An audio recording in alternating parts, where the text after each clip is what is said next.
Hello friends, how are you? In our last class we discussed about the biodiversity hotspots and in that class we discussed that there are three biodiversity hotspots in India. First is Eastern Himalaya, second is Western Ghat, and third one was Indo-Burma biodiversity hotspot. Okay, and after that we discussed about the endemic species. We discussed about endemic species, those species which are found in a particular area.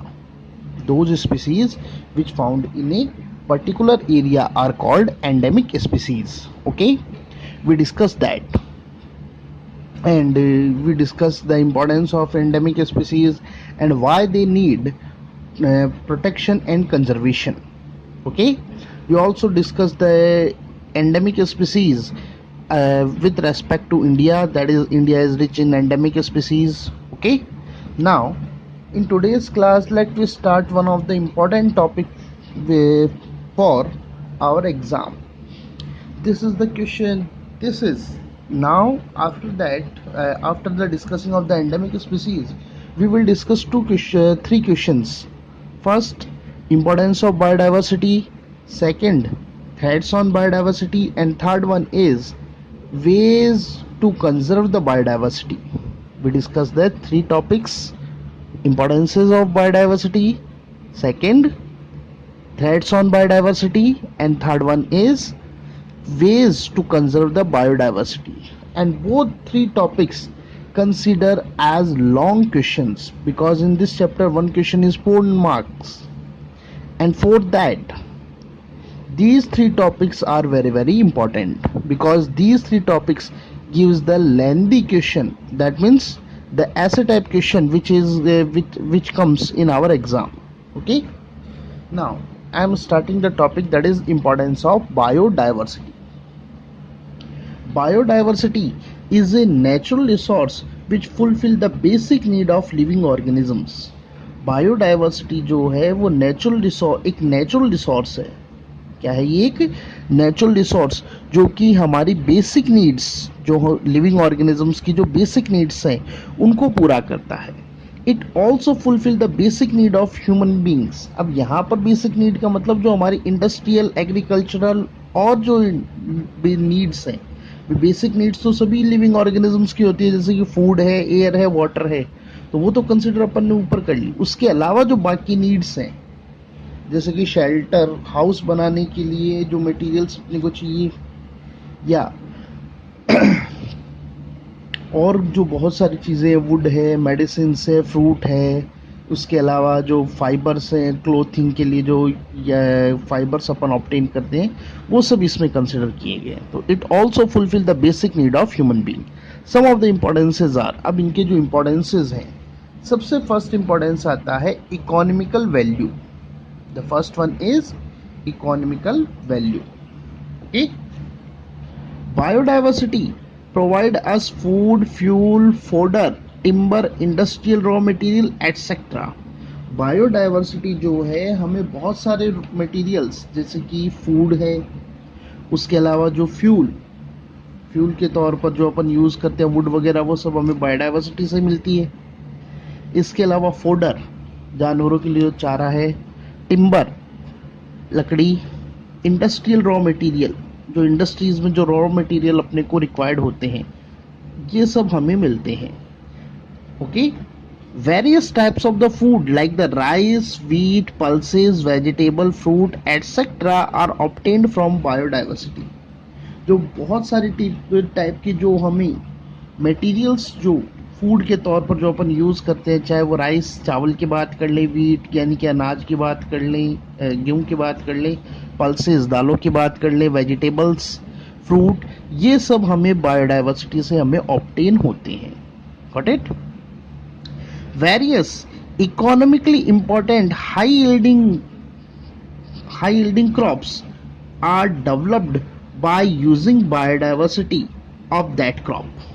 आज जो हम बहुत सारी type की जो economically important जो crops देखते हैं अपन, जिनकी प्रोडक्शन काफ़ी ज़्यादा है, जो काफ़ी ज़्यादा यील्ड एग्रीकल्चर आउटपुट हमें देती हैं, वो सारी की सारी उस पर्टिकुलर क्रॉप की जो बायोडाइवर्सिटी यानी कि उसकी जो बहुत सारे टाइप के जो वैरायटीज जो नेचर में अवेलेबल हैं उनसे डेवलप की गई हैं.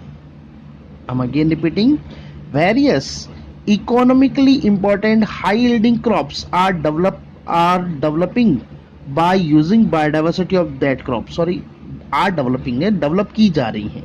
तो इकोनॉमिकली इंपॉर्टेंट जो हाई यील्डिंग क्रॉप्स हैं उनकी जो वैरायटीज हैं,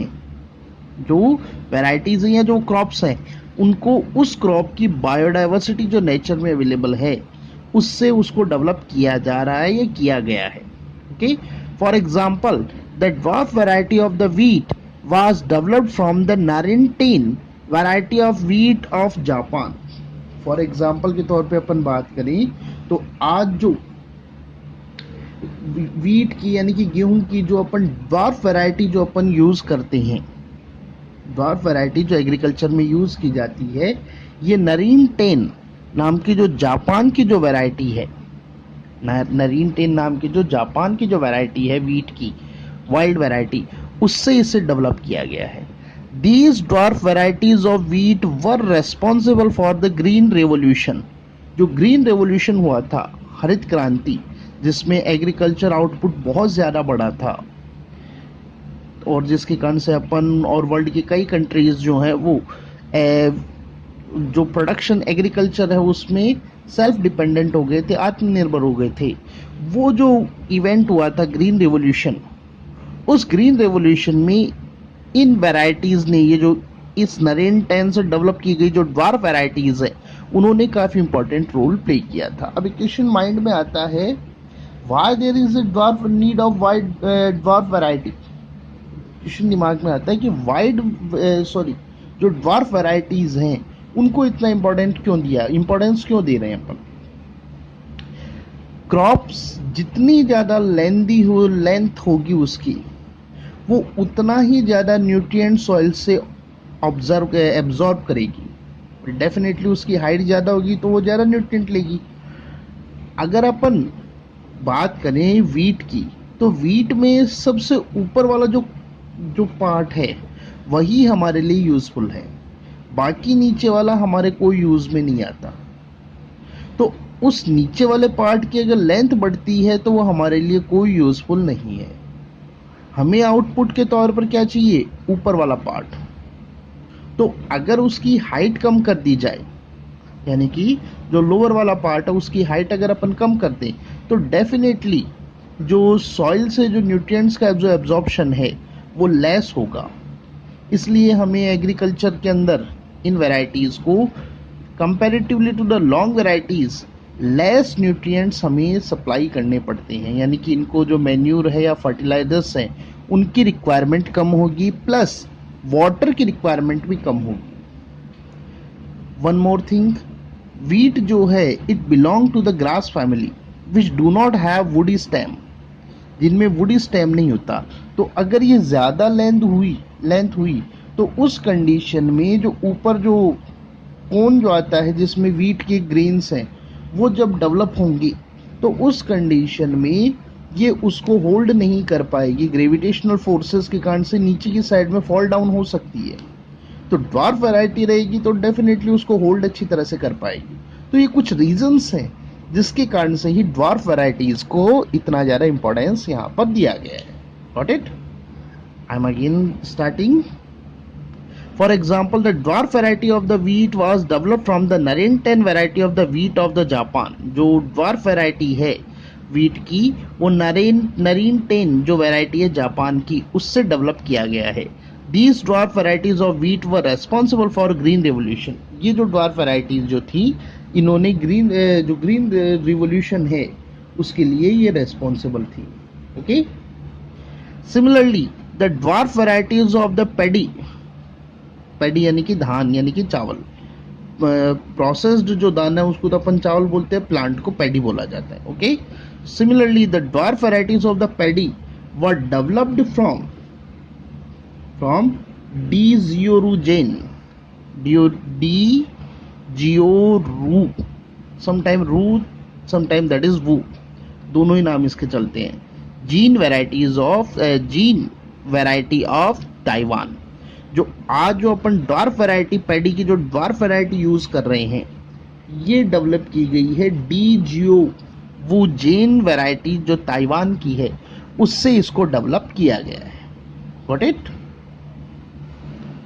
अगेन ये भी एक ग्रीन रेवोल्यूशन के अंदर इसने भी एक काफी इंपॉर्टेंट रोल प्ले किया था। Okay, now biodiversity also play important role in the development of disease and pest resistance varieties of crop। biodiversity जो है वो डिजीज और पेस्ट रेसिस्टेंट, इंसेक्ट रेसिस्टेंट बोल सकते हैं अपन, वैरायटीज ऑफ क्रॉप जो है उनके डेवलपमेंट में भी काफी इंपॉर्टेंट रोल प्ले करती है। Got it? अब आप बोलेंगे इकोनॉमी की वैल्यू में क्या हुआ?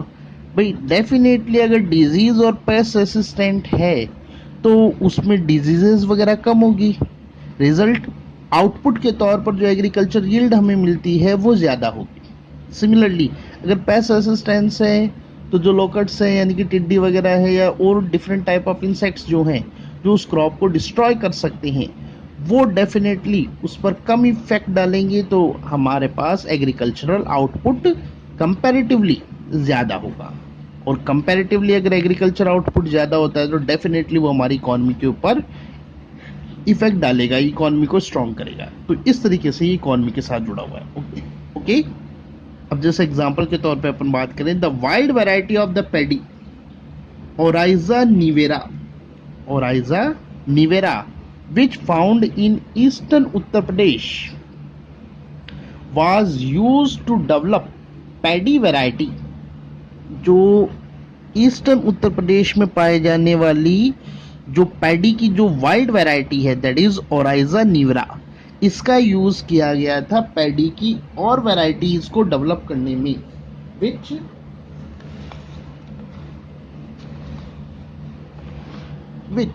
Resistant to grassy stunt virus.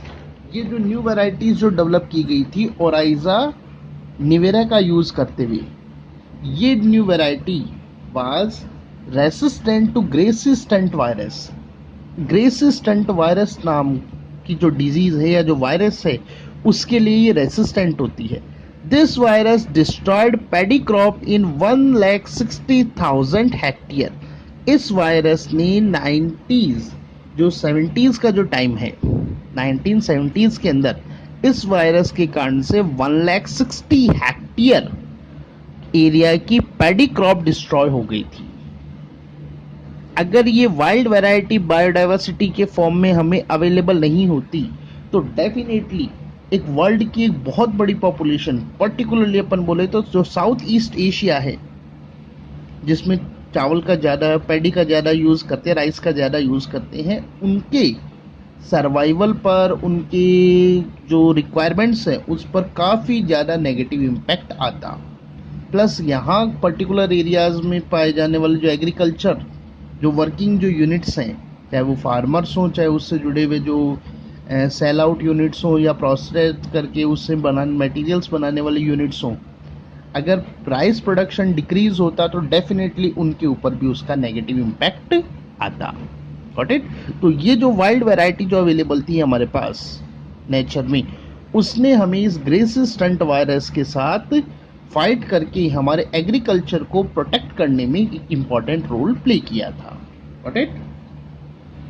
Today 20 genes of the wild paddy are being used in the paddy improvement program। आज के टाइम पर जो वाइल्ड पैडी की जो वैरायटीज हैं उसके जो 20 जीन्स जो हैं यानी कि 20 जो वैरायटीज हैं उनका यूज किया जाता है पैडी की जो इम्प्रूव्ड वैरायटीज हैं उनके डेवलपमेंट में, यानी कि पैडी इम्प्रूवमेंट प्रोग्राम में इसका यूज किया जाता है।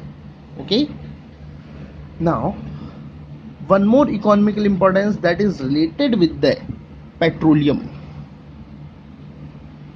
आज जो अपन एनर्जी क्राइसिस जो फेस कर रही हैं और फेस करेंगे in future, because the petroleum product are very very limited in nature and we are using them at a very high speed, at very high rate.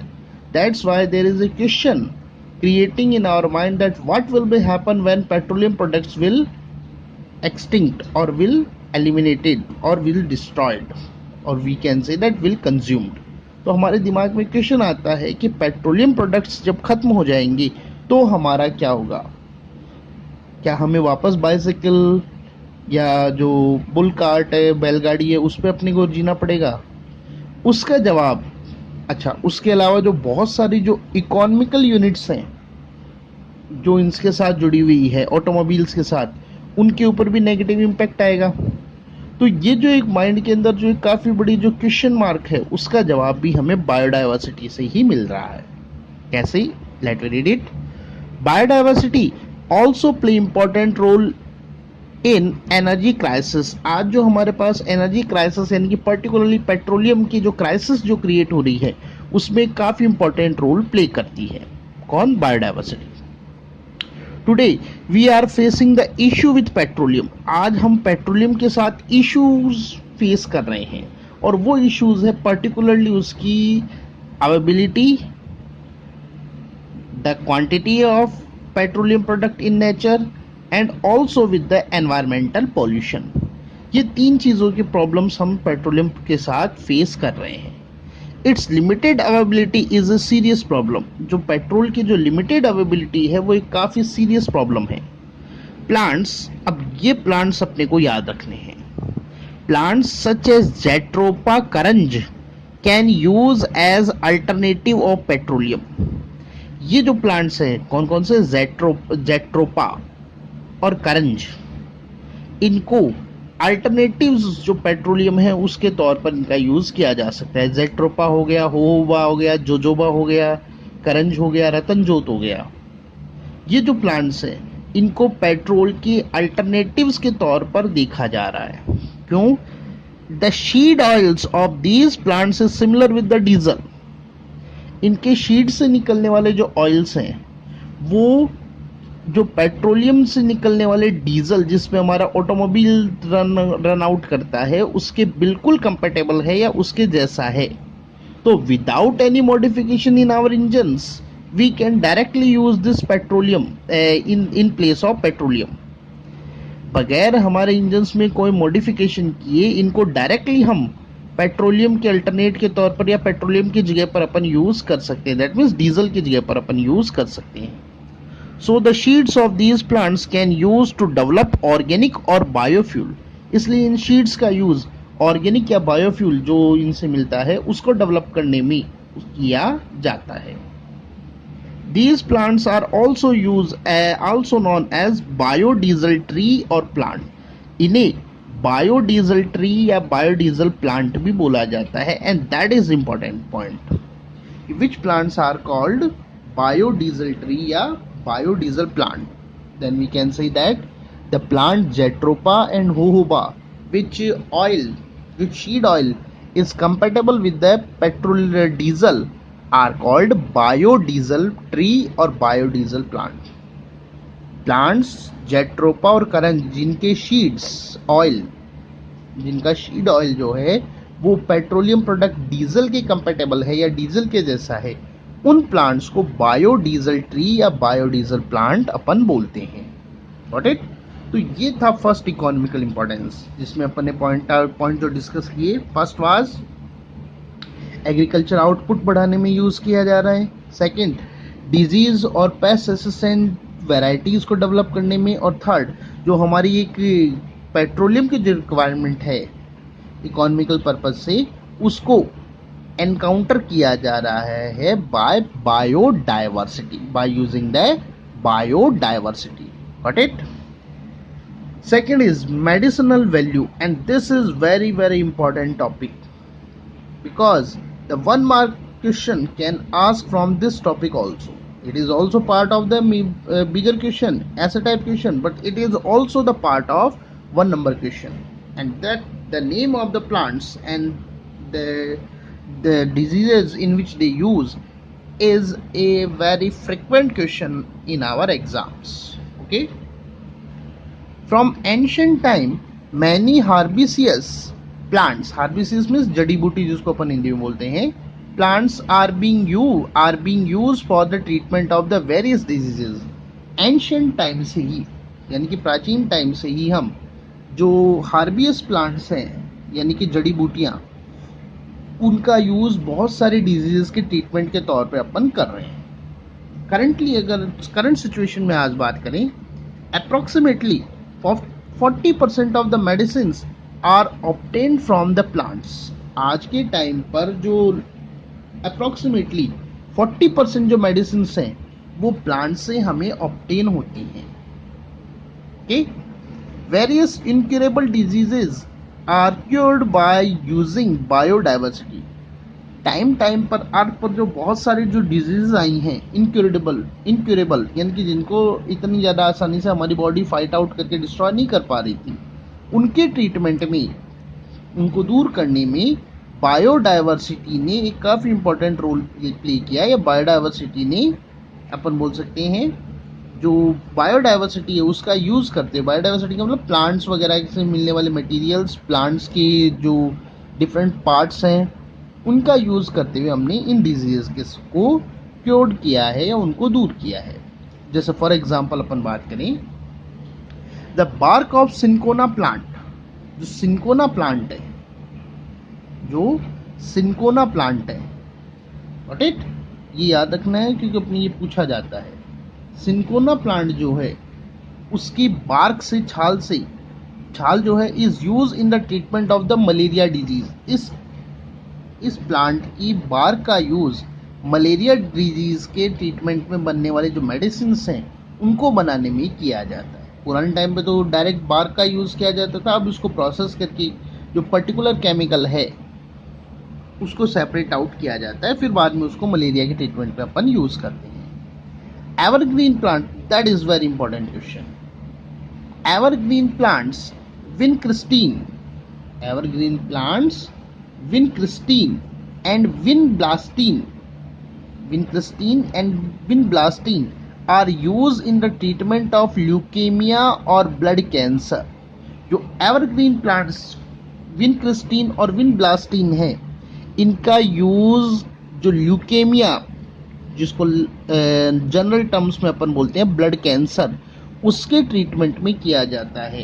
तो ये अपने को अच्छी तरह से याद रखना है, vincristine and vinblastine. Direct question पूछा जाता है, which plants are used in the treatment of leukaemia या in the treatment of blood cancer. अब ये यहाँ पर इंपॉर्टेंट क्यों हो जाता है, बिकॉज जैसे ही अपने को यहाँ पर पर्टिकुलरली नाम पूछे जाते हैं, अपने माइंड में स्ट्राइक करता है चैप्टर नंबर 14, क्योंकि वहाँ पर अपन पढ़ते हैं medicinal uses, economical importance, plant and animals पढ़ते हैं ना अपन लेसन 14, उसमें अपन ने पढ़ा है मेडिकल यूज, मेडिसिनल प्लांट्स। तो अपन वहाँ पर स्ट्राइक करते हैं, अपने को वहाँ पर कोई नाम समझ में नहीं आता, जबकि आंसर कहाँ पर है, चैप्टर नंबर 19 में। तो इस तरीके से ये ज़्यादा इंपॉर्टेंट है। Okay, bark of taxus baccata, जो टेक्सस बकाटा नाम का प्लांट है उसकी bark is use in the treatment of the cancer disease. इसका यूज कैंसर डिजीज के ट्रीटमेंट में किया जाता है। Got it. सर्पगंधा और सर्पेंट रूट, राउल्फिया, सर्पगंधा या serpent root that is Rauwolfia serpentina is used in the treatment of hypertension और high blood pressure। सर्पगंधा या जो सर्पेंट रूट है राउल्फिया सर्पेंटाइना, इसका बायोलॉजिकल नेम है, इसका यूज किया जाता है हाइपरटेंशन और हाई ब्लड प्रेशर के ट्रीटमेंट में। And this is also very important question. Why? Because if the paper setter examiner asks that question, name the plant which is used in the treatment of the hypertension or high blood pressure, then 2 chapters where we read about that strike in our mind.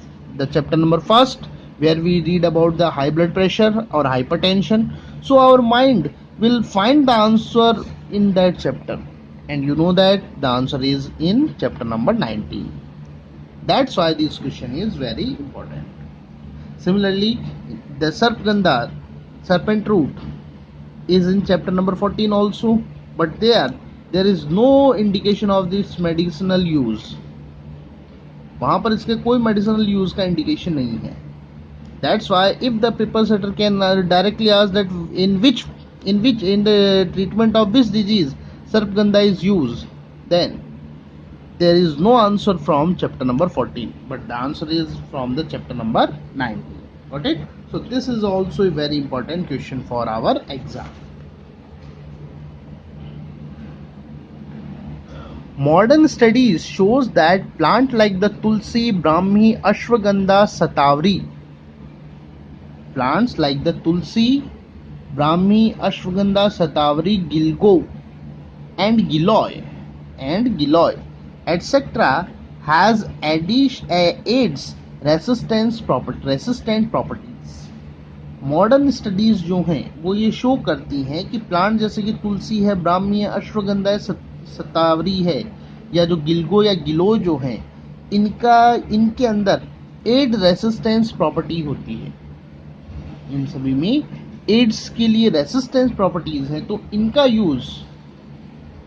Use in future may be possible. AIDS के treatment की जो vaccine हैं या जो medicine हैं उनको बनाने में इसका किया जाए. तो that is also very important. Okay, now third one is environmental value. In environmental value, there are 3 points. First is protection of the food chain, second is the regulation of the nutrient cycle, and third one is the disposal of environmental pollutions. Okay, out of which let we start the first one, that is protection of the food chain. The questions comes in our mind, that is what is food chain? The process of eating and being eaten by other organism is called food chain. Process जिसमें एक organism किसी दूसरे organism को खाता है और फिर खुद किसी और के द्वारा खाया जाता है. स्मॉल ऑर्गेनिज्म को लार्ज खाता है, लार्ज को उससे बड़ा खाता है. तो ये जो प्रोसेस जो है, सीक्वेंस जो है, उसके लिए वर्ड काम में लिया जाता है फूड चेन. क्या बोलते हैं अपन उसके लिए? Food chain. एक सिंपल सी बात करें, ग्रास को ईट किया डियर को ईट किया लॉयन. तो यहाँ पर ये जो सीक्वेंस डेवलप जो हुई है, ग्रास से डियर से lion, that is called food chain. उसके लिए क्या वर्ड काम में लेते हैं अपन? Food chain. ओके, इसलिए सेकंड डेफिनेशन अपन बोल सकते हैं, the sequence of transfer of the matter and energy in the form of the food from one organism to another is called food chain. एक ऑर्गेनिज्म से दूसरे ऑर्गेनिज्म में matter और एनर्जी का फूड की फॉर्म में जो ट्रांसफर है, उसकी जो सीक्वेंस है, ट्रांसफर की जो सीक्वेंस है. भाई ग्रास को डियर क्यों ईट किया? फूड के तौर पर जो उसको रिक्वायर्ड एनर्जी है, रिक्वायर्ड मटेरियल्स है, उसके लिए. डियर को लॉयन ने क्यों ईट किया? Same for the matter and for the energy. तो ये जो सीक्वेंस जो डेवलप होती है ट्रांसफर की, किसकी? मैटर और एनर्जी की, किससे? One organism to next organism, is called food chain. उसे क्या कहा जाता है? फूड चेन बोलते हैं. Got it? इन नेचर और food chain, one species depend on another species. Nature में या फूड चेन में एक स्पीसीज जो है वो दूसरी स्पीसीज के ऊपर डिपेंड होती है. द एलिमिनेशन और extinction of any species from the food chain can destroy complete food chain. किसी भी फूड चेन से एक पर्टिकुलर स्पीसीज का एलिमिनेशन पूरी की पूरी फूड चेन को डिस्ट्रॉय कर देता है. जैसे ऊपर वाले एग्जांपल में बात करें, elimination of the grass, deer और lion, any one of them will eliminate all of these. For example, suppose there is elimination of the grass खत्म हो गई, then in that condition the deer will not get the food, so they will destroy. Similarly, the lion will do not get the food, so they will destroy. Now the question come in our mind, what will happen if the lion is eliminated? क्या होगा अगर lion eliminate हो जाए? If there is no lion, then the population of deer will be increased. अगर lion ना हो तो definitely जो deers की जो population है वो बहुत ज़्यादा बढ़ेगी, and they will eat all the grasses.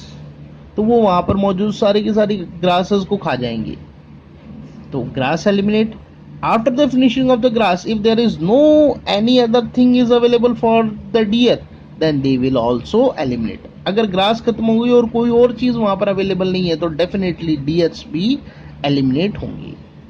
Got it? तो फूड चेन में एक का एलिमिनेशन पूरी फूड चेन को एलिमिनेट करता है. Got it? Rich biodiversity ensure multiple interconnected food chain. Rich biodiversity जो है वो किसी भी पर्टिकुलर एरिया में इंटरकनेक्टेड फूड चेन को इंश्योर करती है, that make food web in an ecosystem, जो कि फूड वेब बनाता है. Now the question come in our mind, that is what is food web.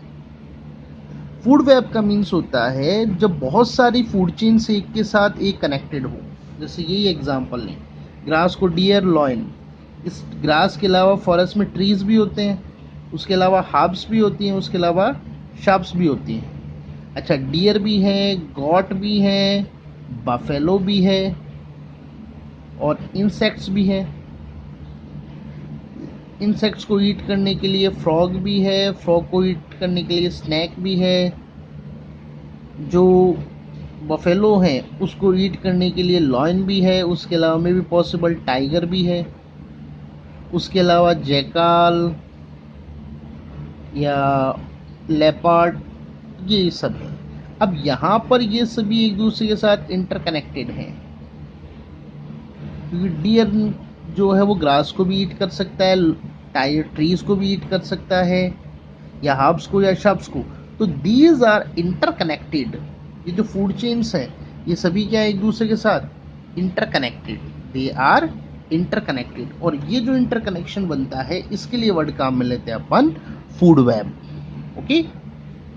तो अगर नेचर में रिच बायोडाइवर्सिटी है तो वहां पर मल्टीपल इंटरकनेक्टेड फूड चेन्स होंगी जो कि फूड वेब बनाती हैं ecosystem. Now the elimination of any species in a food chain can manage by other species of the food web.